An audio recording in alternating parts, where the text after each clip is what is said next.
মুহূর্তে একটা কমপ্লেক্স চলছে আইপিএল কে কেন্দ্র করে, মুস্তাফিজের থাকা না থাকাকে কেন্দ্র করে যে ধরনের একটা জটিলতা তৈরি হয়েছে আপনারা সবাই জানেন। সেই জটিলতার ফল শেষ পর্যন্ত, সেই ঢেউ শেষ পর্যন্ত আছড়ে পড়েছে টি-20 বিশ্বকাপে। বাংলাদেশের অংশগ্রহণ নেই। পাকিস্তান অংশগ্রহণ করলেও ভারতের বিপক্ষে খেলবে না। পর স্টেজে গেলে, ফাইনালে গেলে তারা আসলে ইন্ডিয়ার বিপক্ষে ম্যাচেসগুলো খেলবে কি খেলবে না সেই ব্যাপারটা এখনো ক্লিয়ার না। তবে গ্রুপের যেই ম্যাচটা তারা ইন্ডিয়ার এগেনস্টে খেলবে না, সেই এক ম্যাচ না খেলার যে ডিসিশন, তাতেই আইসিসির যে কাঠামো রয়েছে, আইসিসির যে প্রোগ্রাম রয়েছে, আইসিসির যে আর্নিং রয়েছে, প্রত্যেকটাতে বড় ধরনের সুনামির ধাক্কা পড়েছে। এই আলোচনা করব এবং একই সাথে আপনারা সবাই জানেন যে রাত পোহালেই আগামীকাল থেকে অদম্য ক্রিকেট টুর্নামেন্ট হচ্ছে, যেখানটা 3টা দল অংশগ্রহণ করবে এবং টি-20 ফরম্যাটে ক্রিকেটাররা খেলবে। সেই টুর্নামেন্টেও এমন কিছু ঘটনা আপনাদের সামনে নিয়ে আসবো যেগুলো আসলে না ঘটলেও পারতো। বাংলাদেশ ক্রিকেট বোর্ডের নির্বাচকরা সিলেকশনের ওই হট সিটে যারা বসে রয়েছেন, তারা চাইলে ব্যাপারটাকে আরো ভালোভাবে হ্যান্ডেল করতে পারতেন। একটু জানিয়ে রাখি আপনাদেরকে, গরমের দিন আসছে এবং এটার জন্য কুল এন্টি পার্সপিরেন্ট ডিওডোরেন্ট স্টিক আপনার ঘামকে কন্ট্রোল করবে 24 আওয়ার্স।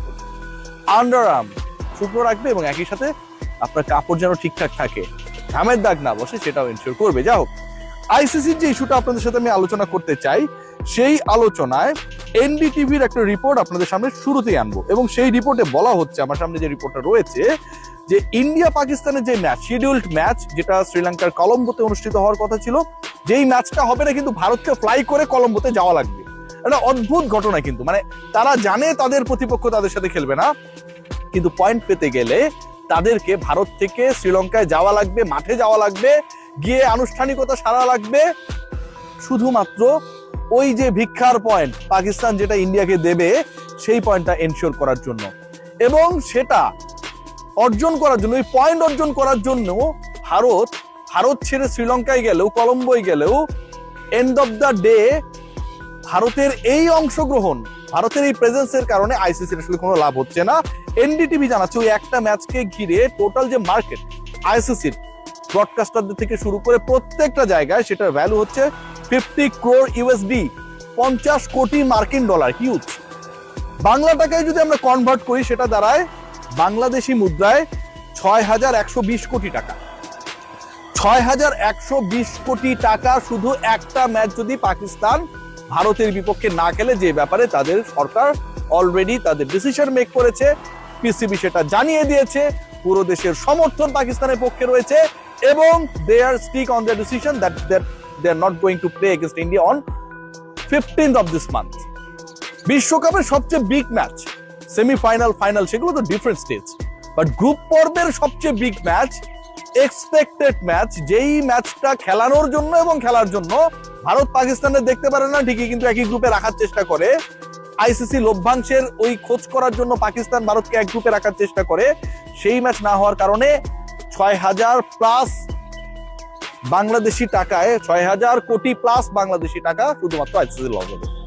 কুল অ্যান্টিপারস্পিরেন্ট ডিওডোরেন্ট স্টিক, যা আপনাকে দেবে 24 ঘন্টা পর্যন্ত ঘাম থেকে সুরক্ষা। বাংলাদেশের যে ম্যাচ বর্জন, সেটার জন্য প্রায় 300 কোটি প্লাস লস, মানে বাংলাদেশের বর্জন এবং পাকিস্তানের বর্জন, এন্টায়ার টুর্নামেন্ট থেকে বাংলাদেশের না খেলা এবং ভারতের বিপক্ষে পাকিস্তানে না খেলা, এই 1-1-2 করলে টোটাল 6500 কোটি বাংলা টাকা আইসিসি লস। বুঝতে পারছেন কি একটা বাটে রয়েছে? 9 কোটির মুস্তাফিজের রেসটা গিয়ে পড়েছে কোথায়, যেটা কোনো ভলিউমে, কোনো কিছু দিয়ে, কোনো রিপ্লেসমেন্ট, ওখানটা স্কটল্যান্ডকে দিয়ে আপনি রিপ্লেস করে কোনোভাবেই এটাকে জাজমেন্ট করতে পারবেন না। এবং Pakistan is not going to play the match against India in the group stage. পরের ম্যাচেস গুলো যদি হয়, সেগুলোতে যদি না খেলে, মানে নেক্সট রাউন্ডে, সেমিফাইনালসে, ফাইনালসে, তাহলে আইসিসি লসে আপকামিং ওয়ার্ল্ড কাপ করতে হবে। এবার একটু আসি অদম্য টুর্নামেন্ট। এই টুর্নামেন্টটাকে নিয়ে আমার মানে যে আলোচনা, সেই আলোচনাটা যথেষ্ট, মানে আমার কাছে মনে হয়েছে যে এটা অন্যরকম হতে পারতো। প্রথম পয়েন্ট যেটা, দেখুন টিমগুলো বানানো হয়েছে 13 সদস্যের। এই টুর্নামেন্টে যারা খেলবে, যে ক্রিকেটারদেরকে খেলানো হবে, সেই ক্রিকেটারদেরকে তো আপনি খেলায় রাখতে চান, বাংলাদেশের ক্রিকেটারদেরকে সুযোগ করে দিতে চান। বিপিএল এ অনেক ক্ষেত্রে অনেকে সুযোগ পায় না, রাইট? এখন ওই 13 সদস্যের দল করতে গিয়ে, মানে 14-15 সদস্যের দল করলে তো ওদেরকেও টাকা দেওয়া লাগবে। 3টা দল যদি আপনি মেম্বার স্কোয়াড করেন, তাহলে আপনার টোটাল নাম্বার অফ প্লেয়ার বাড়াতে হবে 6 জন। এই 6 জন ক্রিকেটারকে পে করার টাকা বাংলাদেশ ক্রিকেট বোর্ডের ভাবখানা দেখে মনে হয় নাই। 13 সদস্যের দল করা হয়েছে। সাব্বির রহমান রুম্মান এই দলে নাই, কোনো দলে নাই।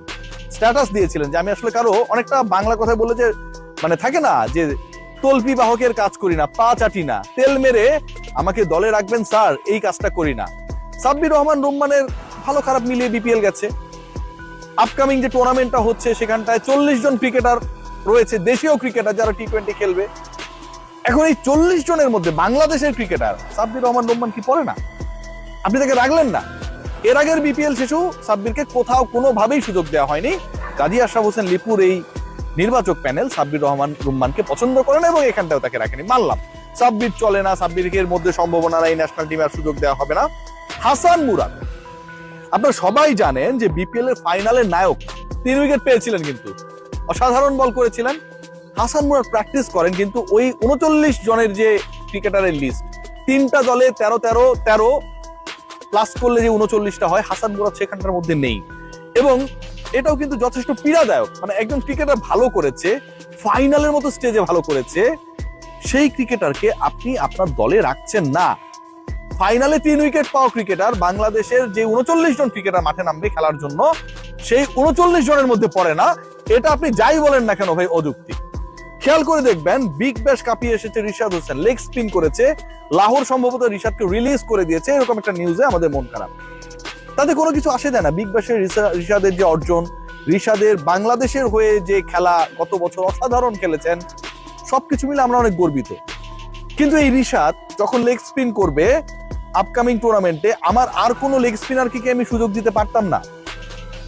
39 জন ক্রিকেটার, আবার I have to mention all the numbers, 39 জন ক্রিকেটার, কিন্তু সেই 39 জন ক্রিকেটারের মধ্যে একমাত্র রিশাদ ছাড়া আমরা কোন লেগ স্পিনারকে দেখলাম না। মার খাক, খারাপ বল করুক, উইকেটে ভালোভাবে পিচ করতে না পারুক, এক্সপেন্সিভ হোক, এটা তো বিসিবি টুর্নামেন্ট। ওয়াসি সিদ্দিকীদের এখানটায় যদি সুযোগ দেওয়া হতো তাহলে কি খুব বেশি লস হয়ে যেত? সেই জিনিসটা করা হয় নাই। এবং কেন করা হয় নাই, আই হ্যাভ নো আইডিয়া। খেয়াল করে দেখবেন, আমরা যদি খেয়াল করে দেখি, মাহফুজুর রহমান রাব্বি, তিনি কিন্তু অসাধারণ বল করেছিলেন এনসিএল টি20-তে। মাহফুজুর রহমান রাব্বি এই ক্রিকেটার যিনি আরেকটা ঘরোয়া টি20 টুর্নামেন্ট, যেটা বিপিএল এর বাইরে, যেটা হতে যাচ্ছে সেটা বিপিএল এর বাইরে, এবং যেটা হয়েছিল সেটাও বিপিএল এর বাইরে, রাব্বিকেও ওই 13 সদস্যের দলে যে প্রাথমিক স্কোয়াডটা আমরা পেয়েছি সেখানটা কোথাও রাখা হয় নাই। সো ওভারঅল যদি আমি বলি যে বাংলাদেশের যেই ক্রিকেটারদেরকে নিয়ে আপনি স্বপ্ন দেখবেন, সম্ভাবনা দেখবেন, সাব্বিরের কথা আমি বাদ দিয়ে দিলাম। ধরেন সাব্বির চলে না, অনেকের মধ্যে সাব্বির চলে না, আমার মধ্যে চলে, আপনাদের মধ্যে চলে না, আমি মেনে নিলাম। কিন্তু ওয়াসি সিদ্দিকীর কথা বলতে পারি, হাসান মুরাদের কথা বলতে পারি, রাব্বিদের কথা বলতে পারি, এরা কি ওই 39 জনের মধ্যে আসার মতো না? 39 জনের মধ্যে তাদেরকে রাখলে কি হতো? আচ্ছা 39 বাদ দেন, আপনি আরো 6 জন ক্রিকেটার অ্যাড করেন, 15 সদস্যের দল করেন, 45 জন ক্রিকেটারের 3টা দল করেন, সেখানটায় যদি তাদেরকে অ্যাড করা হতো কি এমন ক্ষতি হতো আমরা জানি না। আমরা বিশ্বকাপ খেলতে যাচ্ছি না, আমরা বিশ্বকাপে ক্রিকেটাররা খেলতে না পারার কারণে ক্ষতি পোষানোর চেষ্টা করছি, কিন্তু আমাদের পাইপলাইন নিয়ে, আমাদের সম্ভাবনা নিয়ে আমরা কখনোই সেরকম ভাবে সিরিয়াসলি কাজ করছি না। খুবই দুঃখজনক। সবাই ভালো থাকবেন, টেক কেয়ার। আইসিসির জন্য শুভকামনা ফর দেয়ার আপকামিং লসেস।